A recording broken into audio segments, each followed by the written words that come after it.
It's already been a long week, but I'm gonna say Tuesday. On Tuesday, we met with the Small Town Advisory Committee. There's about 11 of us on that committee, and we had we had a really good meeting, and we're just going to update you with what has gone on in the meeting. So the very first thing that we talked about, we met with Pat Curran. Pat has updated us on the emergency response and business planning and how important it is for municipalities to have their business plan and their emergency response up to date. A lot of us probably have not, but it's something that we all need to look into. Yeah. The other thing that I wanted to update you on was the membership, the committee.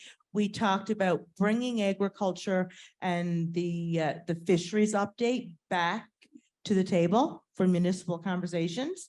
And we're hoping that in the fall, we will have something in place for everyone at that time. Yeah, membership services update. That will be Deetra's side. She'll discuss with you a couple of items on the membership service update, procurement, and town suite. Yep. Perfect. Absolutely. Okay. Thank you. So normally I'm not Brad, as you can tell. Normally Brad, our director of programs, does these updates, and you've probably spoken to Brad or heard from Brad about canoe procurement and the opportunities there. Now these are reading glasses, so I got to take them off now because you're all blurry. Maybe I need to, what is it? We used to call them bifocals. Progressive lenses, that's what they're called. Maybe I need those. Anyway, so Brad has spoken to you perhaps, or you've heard about canoe procurement, but it's another opportunity now. If you haven't seen the membership or the member procurement guide from the canoe booth out in the sponsor area, please pick one up. So since August 2021, municipalities have had the authority from public procurement agency to use them for capital purchasing and group thing programs. Has anyone used Canoe already? It saves you money. We've said it's too good to be true, but it's true. It can save you a lot of money. This new tool in our procurement toolbox allows towns to purchase above threshold levels without going to open call or tenders. So it not only saves you money, but it saves you time, and it saves your staff time and headaches. I'll talk about infrastructure in a little while, which is a bit different, but I know procurement is a tangly process, or certainly can be, and I'm sure you know that as well, and your staff has mentioned that to you. So since its inception, over 100 communities have used Canoe with an average of 25% savings on their purchases. And I've seen your operating budgets. I know they're lean, so any amount of money that you can save on these items, it makes a huge deal to being able to leverage that funding for something else that you need, right?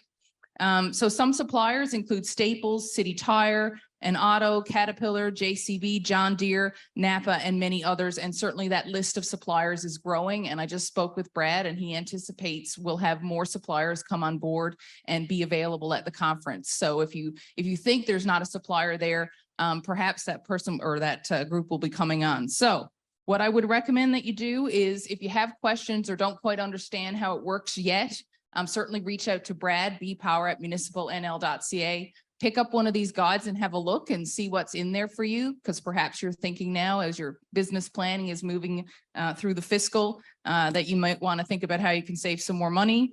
And you can also email purchasing@municipalnl.ca, and there's a website, canoeprocurement.com. Okay, so I really recommend you look into that. There's a lot of money to be saved by going through this group purchasing. The other item in terms of membership services, and I always recommend that you check out our membership services on the MNL website. We have a lot to offer, certainly, and it's for your advantage and benefit. One of the other ones is Town Suite, and of course, Town Suite is also here just outside. And if you haven't been to that booth, I recommend that you do that as well. One of the things we're working on right now is a regional approach to supporting bookkeeping financial pieces using TownSuite, because we know that, again, it costs a lot of money to do bookkeeping and do the financials at your level. Not only does it cost a lot of money, there's labor shortages. I hear you can't find people to do this work. And certainly that's the case, not only here, but across the country. So we are working with TownSuite to provide some membership services around that. So please stay tuned. And certainly by the fall, we'll have more updates. And if you're not subscribed to our listserv, which you get the info note, please do. You can do that through our website, because that's where we provide these kinds of updates and information as well. And if you do get these emails or our info note and you're like, nah, I'm not going to look at that today. Well, I recommend that you look at it. We send it out, but maybe not everyone looks at it. But there's a lot of important information in there about our membership services, about TownSuite, about canoe procurement. So we're working really hard to make sure we save you money and provide you with the resources you need to do the work you need to do. So those are the TownSuite updates and other membership service updates. And I think this is you again. We're looking for we have an update on our MOGs and our infrastructure. Yes, so I usually end up doing a lot of talking in these events, hey? So you may have heard, we asked for more money for the MOGs, right? Yeah, I hear a yay, woohoo! So MOGs haven't increased since 2015. In fact, the calculation of MOGs hasn't changed since 2015. So you've been getting the same amount since then. We know inflation has gone up. Like I said, I've seen your budgets, and certainly a lot of cuts have been made by virtue of inflation, but not just inflation, because of the COVID-19 pandemic.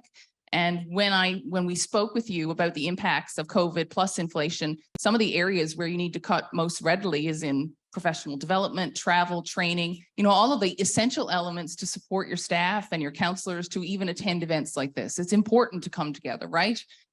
So we advocated very hard in our pre-budget work to the provincial government to say we need to adjust MOGs to reflect inflation. And we said we need an additional $6 million to do that at the very least. And that's just to bring us up to a level that meets what inflation is now. I know it's still not enough for the operational needs that we all have. So we did hard advocacy. We worked really hard. We met with Minister Cody, Minister Howell, and many other ministers to demonstrate why this is so important. Because if you're not fiscally stable in your municipality, nothing's going to work. You're at the heart of everything. So if you're struggling, everything falls apart, right? In terms of what you can offer to your community.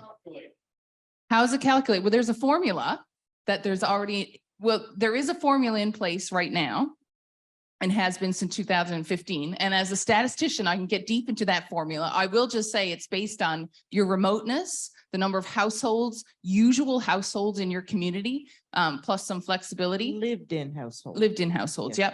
Yep. But I'm going to get to that in just a second. Remind me of your name. Alfred. I'm getting there, Alfred. But I wanted to say we got the money. We advocated hard. We've got $3 million in this fiscal year, in this budget. Next year, there'll be an additional $3 million. So next year, yes, let's have a round of applause. We did it. So next year, the whole package for MOGs will be 28 million, which is what we asked for anyway. Now, in terms of the calculation, we have had discussions with the Department of Municipal and Provincial Affairs. Is anyone here from the department? I don't see any hands. Okay. So my understanding is that the calculation in terms of how it's distributed is going to reflect inflation. So whatever your package of the total amount is now, it will be increased by the increased amount. So divided up by, and the percentage that you're getting now of the 22 million, look at the additional $3 million. And my understanding is that's what you'll get. So everyone should get an increase. Say that again. Right. So right now you get a proportion of 22 million. Right? So you can calculate whatever that percentage is and take that percentage and then calculate it as a percentage of 3 million, which is the increase. And that's what you should get. Now, that hasn't been confirmed. That's what I think is going to happen. My understanding as well is that bump for your MOG will be happening. I think they're going to come out in May, around that time. There'll be a May and October. This is a May. Pardon me? This is a May. Yes, and so I suspect, This is May, the 5th of May, isn't it? yes, well, I suspect it'll be toward the end of May, but I can get confirmation from the department on when exactly. By the time I get home next week, it could be in a rain. In the bank account, Alfred, I'm certain of it. Probably spend it the time you get there. Anyway, we are talking to the department as well, to your point, Alfred, on how it's calculated. But for now, my understanding is nothing on the calculation side and what that formula looks like is going to change, except everyone's going to get a portion of the increase and a bump to your operational budget this year and again next year. Does that answer your question? Okay. All right. You want to come to the mic?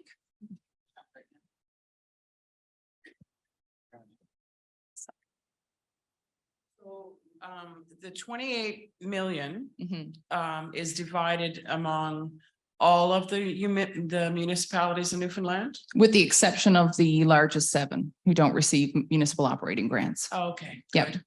And you can go on, it's public knowledge. So what you've been getting so far is all on provincial, municipal and provincial affairs. So you can see what portion you're getting of the 22 million, right? As a percentage of that. Yep.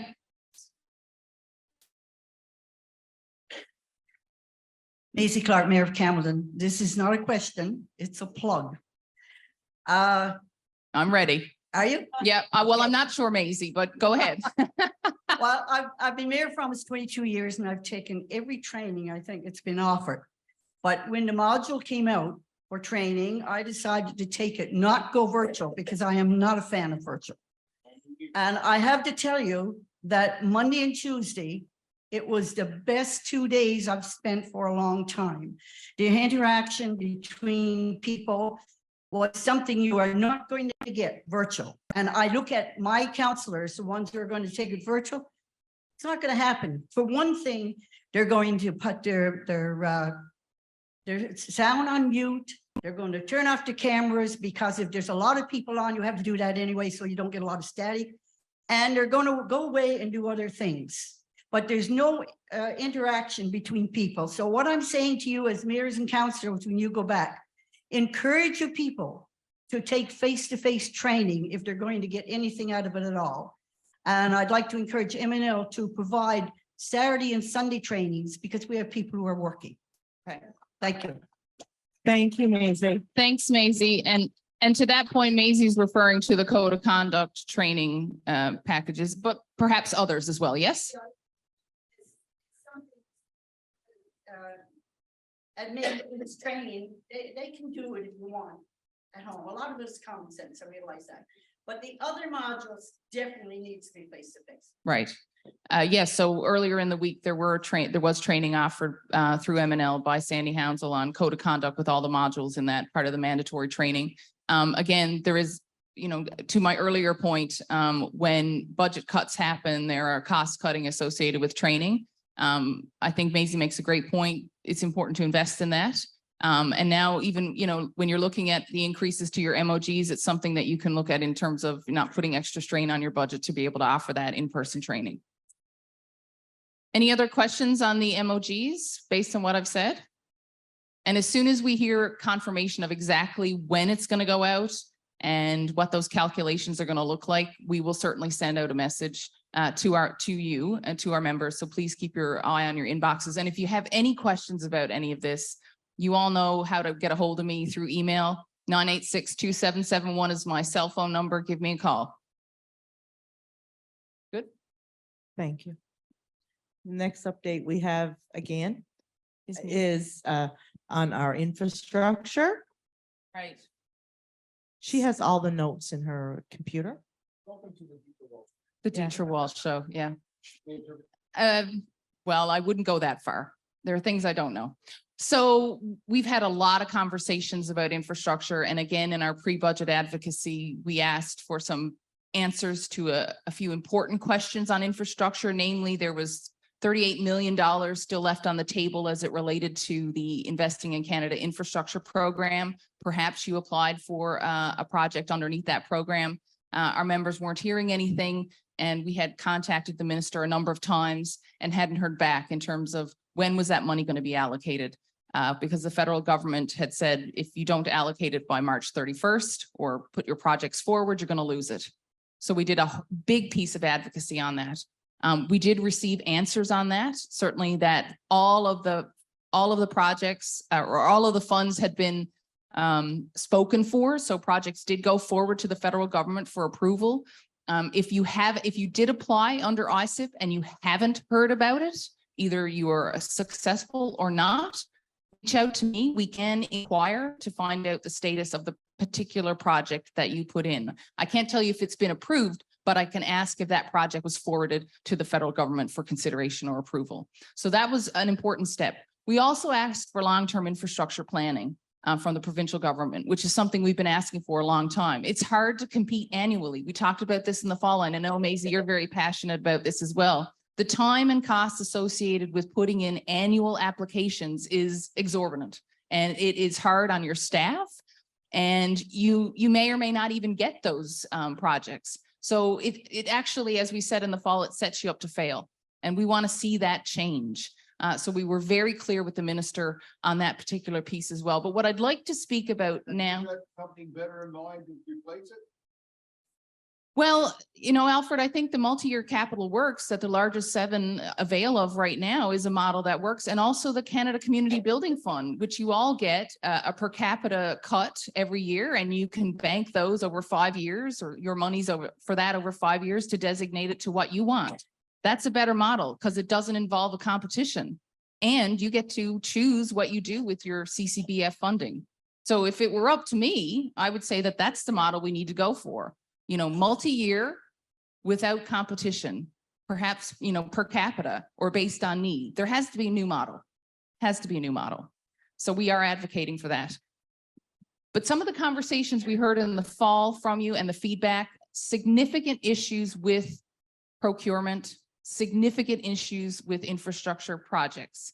We're doing a big piece of research right now to really account for all the things that are not working for you in the infrastructure process. And if you recall, in the fall, you voted on a resolution that said we need to do a detailed analysis of what's happening here, how funds are allocated, and all the processes around that.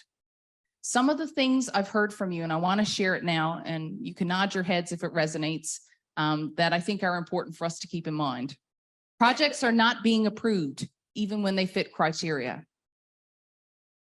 Projects are not being approved in a timely manner, and there are significant delays. Yep. Communication with the provincial and federal government representatives produce confusion and contradictory messaging. So you go to the province and they say no, and then the federal government says, I don't know why they're saying no, and they say go back to the province, but the province is still saying no. That's the problem. And, you know, again, your clerks don't have time to go chasing down projects and multi-messages and make it confusing, right? Procurement Act processes produce barriers, especially for smaller communities. I look specifically to Maisie because I've heard you loud and clear on that one. Projects result in significant change orders, increasing costs and wastage. Not only that, we've heard stories of it because most of you obviously don't have internal engineering capacity. So you have, under the Procurement Act, you may need to go to new engineers, but you also turn over a lot of the project management power to those engineers and project managers. But that doesn't release you from the liabilities, and all these decisions are being made external to you. And that's a significant issue because then there might be change orders, increasing costs, maybe to your knowledge or maybe not to your knowledge. And then the project that you get at the end of the day is not what you needed or wanted, or in fact, there are significant problems with it. So those are the kinds of things I'm hearing. The project that we got in November that we needed to get in June. We had $2 million last year, and that was one of the big problems, engineers. Can M&L get some for different parts of the province? A very good, and Brad's not in the room, but some of our membership services conversations have been about that. How do we need to work together regionally, greater engineering capacity. I can't confirm that that's going to happen. I certainly can't say that here, but we know this is an issue. But the first step for us is to figure out what are all the problems with this. We know some of them, but we have to enumerate them too. My work as an advocacy director is if I'm going forward with a piece of advocacy on your behalf, I want to make sure I have the evidence to back it up so that we can make the argument. What you need, because it seems like the engineering people we had, they're not working on our behalf. Can we get a mic over on Alfred's side for the, I'm just thinking of people online that they're not hearing and. You should be in here, come on, Lauren. So I take all your points, Alfred, and I think they're really important points, and I agree, but in some of Thank you, those, darling. we need to talk to our members and talk to you about that. I just want to go through the end of my list here. Project processes, they create what I'm calling significant leakage. There's a lot of money wasted in these processes and a lot of wastage. Inflation has had a significant impact on project costing, and you struggle with your cost sharing requirements and the administrative burdens associated with those projects. So I'm sure saying, okay, Dietrich, you know some of these things. What are you doing next? Kathleen is in the room here, who is also as passionate, probably more passionate about infrastructure and definitely more about asset management than I am. We share the passion for this work. We're both researchers by our career backgrounds. This is the piece of work that we're doing now. So we will be reaching out to you. We will be contacting you. We will want to look into the books as well and ask you questions about, you know, how much money is extra money, additional money is being spent on this. We need to put a price tag on this. What's it costing? What's the true cost of doing this? Can we save money and how? And then finding out about all these other pieces so that we can actually figure out what needs to change and how we can advocate for that. So that's the infrastructure update. Yes, thank you. Any additional questions And I think on that? we all have the same problems, everyone in this room. Are there any questions on the infrastructure update before we move on? I'm just wondering, as municipalities, do we have a choice in whether we have to get an owner advisor on projects, or is it something that has to be done? Because if we have the staff and we're capable of running a project and we have to get an owner advisor, well, that's taking $200,000-300,000 out of our pocket to pay an owner advisor if we can do the project ourselves. I don't know the answer to that question off the top of my head. And I'm thinking about, is there a legislative requirement for that? Well, that's what we're wondering. I mean, Yeah. if we go over budget on our project, it's our fault. If our consultant goes over budget without letting us know what's going on, it's still our fault. Well, yeah, you're still liable for it. So we would rather take our own lumps than take the lumps that somebody else has given us. Yep. So which community are you with? New West Valley, Mike Tiller, Mayor. Mike, how are you? Great to see you in Not person. It's just nice to see people in 3D. So that's a really good question. And I think that's something we need to follow up with you. Smoking as you imagine? Well, I don't think that's an appropriate question. So thank you for that. And I think that's a really good question and something as part of this investigative process. Like, how do we manage that? And is there a legislative requirement? And if you do have the internal capacity, can you manage it on your own? And what's the role of M&L in that as well? And I think back to Alfred's question. Any other questions? But the person would have to have some kind of engineering background, would they? Even if the town, if your town person is gonna look after it. Yeah, and I think those are that's what we need to explore. How do we capacitate We can't communities? afford an engineer. No, but I would argue then that there can be regional solutions to that as well, right? Yeah, absolutely. Alfred, you're putting me on the spot here now. Any other questions on infrastructure? This is a really important piece of work, and we're going to work on this up until conference and have an update to provide you there with our findings. Yeah. Okay. Also, during our small town advisory committee meeting the other day, we met with the male allyship. Craig Scott, who is the the UMC director, he actually came in and talked to our committee about what he's been doing and the training that he has gotten. And it's something that we will be bringing to conference in the fall. Not sure if there's anything else you wanted to add to that? No, I think just to remind everyone, if you were at the conference in the fall, we had several sessions. Of course, we did the Women and Gender Diverse Leadership Summit. We had a session on gender-based violence. And in that session, we talked about the importance of male allyship. And for anybody who's never heard that term, that's okay.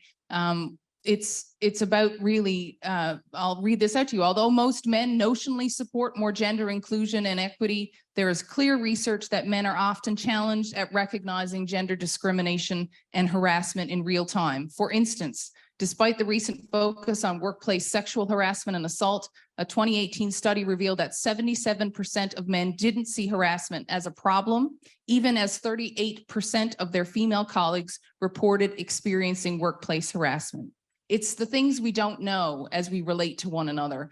The Women and Gender Diverse Caucus and the committee has been working hard to ensure that women and gender diverse individuals are supported around our council tables, that they're safe places. And part of that conversation is how do the men in our rooms support us? And what do we need to do collectively and together? And so male allyship has been really championed by the Federation of Canadian Municipalities. They put off some national training. We had such an overwhelming response from Newfoundland and Labrador, from our male counselors and administrators, that we put off a training in person in St. John's in February for this work.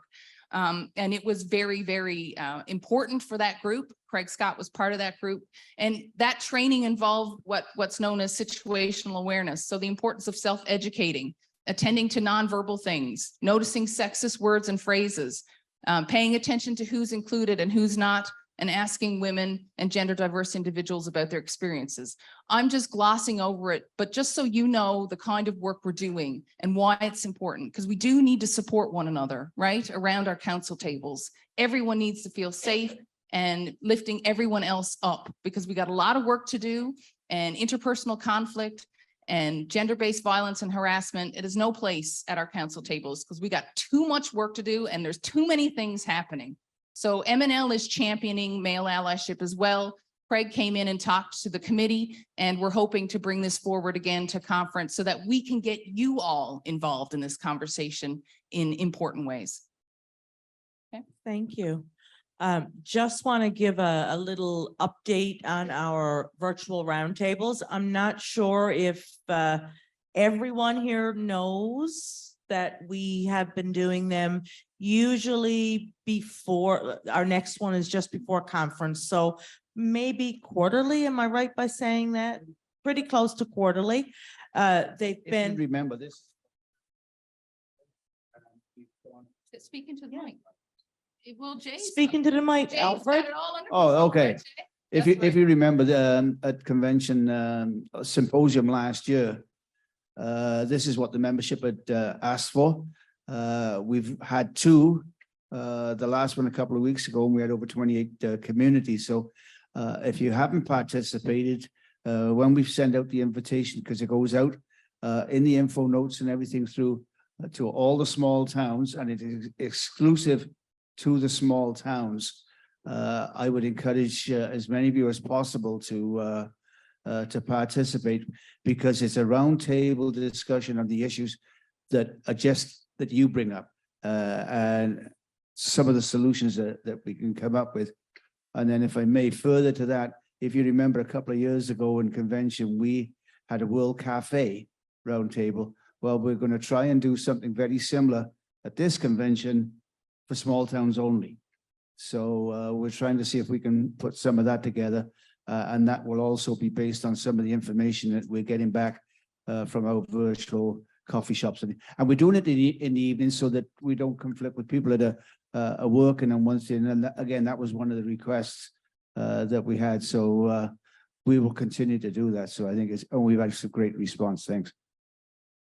Thank you, Roger. I was going to ask you to do the update for me, but you took it anyway.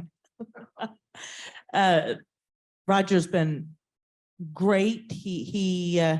I've been around a long time. Roger's been around longer than I have. So anything that I need to know, Roger either makes it up or he knows it. If you don't know it, make it up.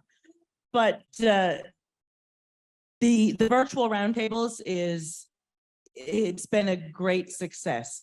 You get to relax. We all have the same issues. It's a time where we can tell each other how we were able to solve something and vice versa. And I'm hoping that the roundtable that we will be having before conference in November, more and more of you will join. Thank you so much. And Lynn, if I Yeah. could just join into that, a lot of the information that I use in advocacy work, in fact, has come from these recent roundtables. That's when I hear from you about the issues that you're facing, particularly on the infrastructure. I heard a lot about that, and that's so helpful for me to help you. So I would echo that. I encourage you to join. You don't even have to put your camera on. You can just listen in. And speak if you want to. And they usually go about an hour and a half by the time everyone has an opportunity to talk. So please join us for sure. And it's good because members of staff are listening in.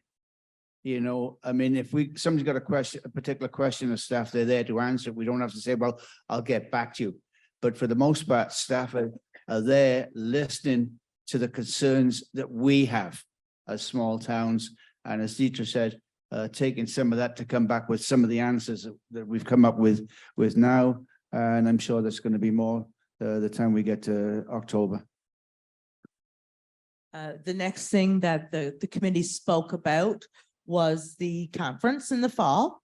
And as Roger had mentioned, we are hoping to move ahead with our global cafe, which will piggyback off the UMC. While they're doing theirs, we will have one as well. Again, we've heard that from the membership.